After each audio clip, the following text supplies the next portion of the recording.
I'm Paul Gormley. I'm the head of training and education in Adult TED, and I just want to. We're just launching this new diploma in learning and development. We do a lot of stuff with industry, and we're sensitive to people who are working currently, full-time or part-time, but also those people who want to upskill and want to be able to continue to work and to be able to upgrade as they go forward. So this is kind of couched in that particular area, and it's around learning and development. So a lot of things you'll see in the corporate world is it's in some ways it's training and education, but it's learning and development. So sometimes the language can be confusing. But this particular diploma is being specifically designed as a special purpose award. It's at level 8 on the National Framework of Qualifications.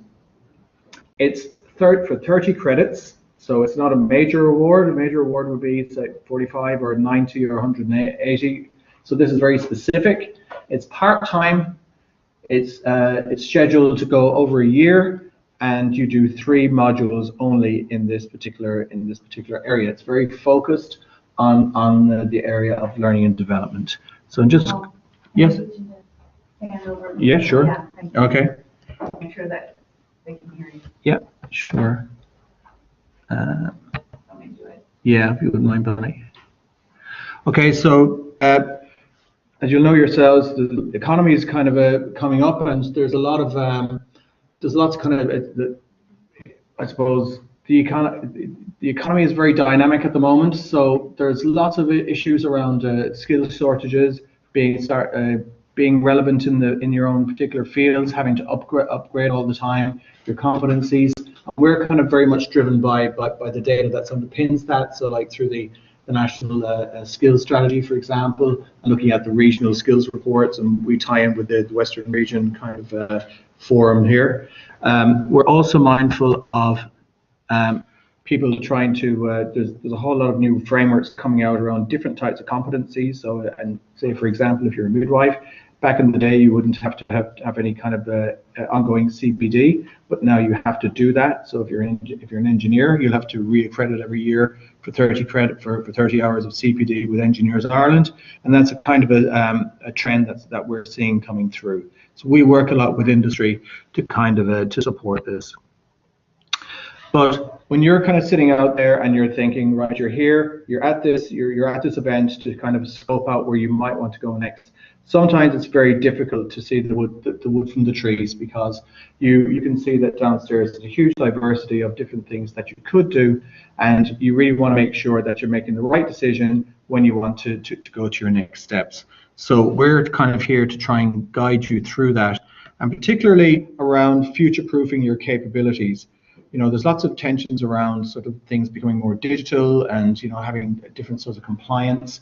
And so you can't do anything. So you have to kind of, I suppose, be kind of considered in terms of the way that you're going to progress your career, or indeed get into a new career and jump ship. But we do understand that when you're trying to make this decision, you're coming up with, you're trying to juggle an awful lot of commitments. So for example, on the top right here, you're trying to keep the work thing going to make sure that you're relevant there. Down on the bottom left, a lot of people will have family commitments that they have to juggle as well.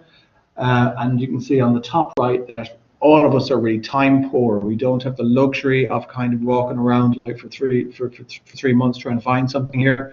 We need to make sure that what we're doing is going to give us a bang for our buck, and also we're kind of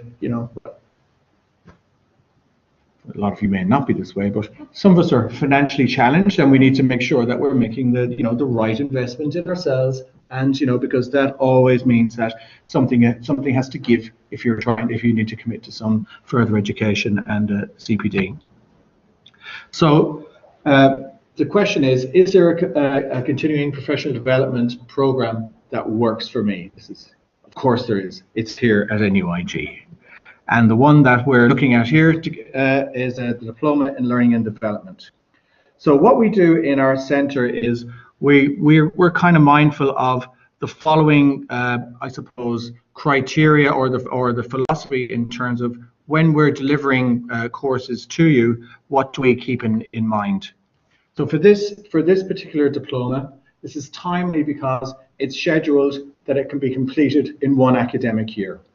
There are 3 modules in there, and each module goes for about seven weeks each. So we've done this in a particular way so that, for example, it doesn't start in September when all the kids are going back to school.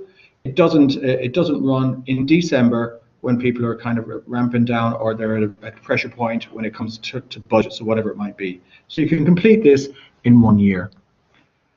Also, it's flexible. So like the previous 2 presentations, all of our stuff is delivered in blended learning mode. What that means is so we've got 3 modules here, they're all at 10 credits. And so what happens is if there's a 10 credit module, you will get a 2-day workshop. The rest of it will be online. And so what happens then is you've got a tutor that's kind of associated with your module that works with you in the online piece. Most people who are returning to education or getting into education or trying to jump ship are obviously technophobic, or quite a few would be. Our Blackboard platform is very easy to use. We have 25,000 people in NUIG, and 23,000 of them are using Blackboard. And they're not all doing PhDs in computer science. They're like ourselves, where they need to go in, get their information, collaborate with their peers, and get on with the rest of their life. So it's very kind of pragmatic. It's doable in the sense that rather than a major award where you might have 7 or 8 or 6 modules, we've only got 3 modules in here. And to get an academic qualification at Diploma 8 level with 3 modules is quite a good deal for people who are busy. Also, of course, we want to make sure that everything is relevant. So that something that's just on the conversion, just screw a couple of these things up. But the 3 modules that we have in this diploma are 3 hot modules in industry. So the first one is coaching for improved performance. The second one is the virtual learning environment, where you learn how to, very hands-on, learn how to do training, taking training from face-to-face and putting it online or in blended learning format. It's very hands-on, that module. You get your own courses, you get shown how to do your own kind of online orientation videos, looking at taking some stuff from YouTube and firing it into what you might do for around training and education. So it's very, very pragmatic. And then the third one then is around HR. It's around the organizational management of HR. So you're talking about 3 kind of quite disparate modules, but when they come together under one diploma, it makes sense, because it allows you to dip your toe in the water, and then when you have an idea of what these things are, what these functions do, how they work together, you can then decide to splinter off and go down, for a route beyond that. In terms of the currency of it, then, you're talking about getting a level 7 diploma and for 30 credits. So if you're doing a BA, for example, you need 180 credits over 4 years. So this is a smaller amount, but what it does do, it will be the highest level on the undergraduate. So it kind of goes like level 7 would be years 1 and 2, level 8 would be years 3 and 4, and then you get into the postgraduate, which is 9 and 10. 9 it will be a master's. 10 will be PhD, so it's quite well kind of positioned. Some people will say, well, I haven't got a level 7 or a full level 7. Can I still get on this course? And the answer is probably yes, because we use a lot of recognition of prior learning. So, for example, we wouldn't say that you would need to have a level 7, for example, in this area. You could have any level 7 which would allow you to go in there. And for some people, they don't even have to have a full level 7. They might have a few credits, but also have experience in the workforce. And we would look at that on a case-by-case basis and hopefully to progress you onto this. And then a lot of our philosophy, I suppose, is built around lifelong learning and around multiple pathways into programs and multiple pathways out of programs. So if you took this level 8 diploma, it would allow you to take Other special purpose awards, like we have a level 8 in change management, that's in development, a level 8 in technology enhanced learning as well. Or you could also do like, you can swap out some modules that you might do here and go on to the BA, for example, or looking to progress to a level 9 Masters in Learning and Development. So there's lots of different pathways that you can take beyond this special purpose award. Okay, and so I'm assuming that everybody's going to take this program now. So this is what you will be doing in September. So in September, I will be doing an online orientation with all of you online using Blackboard Collaborate. And then what we'll do is we'll chill out through September and say, yeah, that looks really good. And then in October, we'll start the program. And the program will start with the virtual learning environment. That'll go to mid-November. Nothing doing in September. You can get your Christmas shopping done then. Semester 2 then, we start in mid-January. The second module, which is organizational management around HR. Again, all of these take between 7 and 8 weeks. And we don't do any exams either. It's all kind of project-based stuff, you know.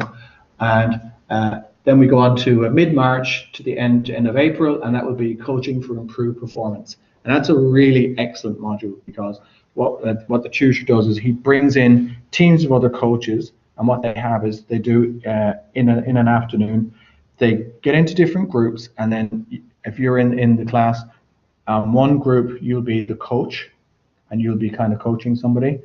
On another, when you go to the next table, you're going to be the coachee, the person who's kind of getting the coaching. And then on the third role is somebody who is an observer who puts the notes together. So it's really kind of, it's really impressive what they do in that particular module is excellent. And then, well, of course, the next thing then is that you line up, you'll get your gowns, and you'll be getting your graduation in autumn 2019. A very short period away with, you know, good effort put in there, getting an academic qualification, and then after you do that, you can cash it in, get on with the rest of your lives. But that's what you're doing next year. Take it from me. Okay, so how do we know that this works? Well, we work with a lot of industry partners. What we're finding is, back in the day, there were a lot of people who were kind of in learning and development or in training and education that didn't have qualifications, and they kind of mopped those up over a number of period of time. So what we're dealing with really a lot of the time is people who are in work at the moment and they need to retool or they need to upgrade. And what employers are looking for as well is, if they're trying to if they're sponsoring you, they want something that's very thematic, something that they know if they can support somebody over a year to do this, they know that they'll get somebody back who's a specialist in that area and who's going to have a good return on investment for the employers themselves. So strategically, that's what we're doing. We're looking at not only the big programs, but the smaller ones that are more targeted, they're more time bound, and they're, you know, fit for purpose from a number of perspectives. First of all, it'll be a really good impact for you in work, because all of the stuff that we would do in the modules will be directly transferable to your work, but also for the employers themselves, and they will have some comfort knowing that when you're coming back into the workforce, and when you're doing it, you know, as they're still working, they'll see the productivity changes, and, you know, it's a kind of it's a model that's being, you know, used a lot. So these are the partners that we have at the moment, and we've got programs with. Okay, I'll mindful of the time. So if you want to get on the course, there's a link to it there. But if you come down to, I've got some flyers here, and if you want to come back to me with any queries now, that'll be fine. Or on our stand, we've got a kind of I saw one or two of you there with like a spreadsheet kind of handout, which has got all of our modules in CPD mode. We have 12 programs, and every one of those programs, all the modules, can be taken on a standalone basis. My contact details are there at the bottom on the right hand side of that particular document. If you don't have it, please get it from us down below. I'm very happy to take some questions now, and an open invitation for you to contact me beyond this soundboard, anything that you want. The applications will be opening fairly soon, and they'll be kind of shutting down around the end of August. So you have plenty of time to consider, what you've seen today, and I'd be very, very happy to receive any kind of phone calls for your emails for any kind of clarifications and stuff like that. And that's kind of why we're here, so that you can put a face to a kind of a person and know that the support is there waiting for you. Because on our programs, once we get people in, we have a very, very good retention rate with people who are working with us. The Centre for Adult Education is going to be 50 next year. So we've been here for quite a long time, and we kind of know how to work with adult learners, and we've got a very low attrition rate on our programs. So we'd be delighted to see anybody who's interested in this or any of the other courses that you see in today's session. And please don't be a stranger. Get in contact with us.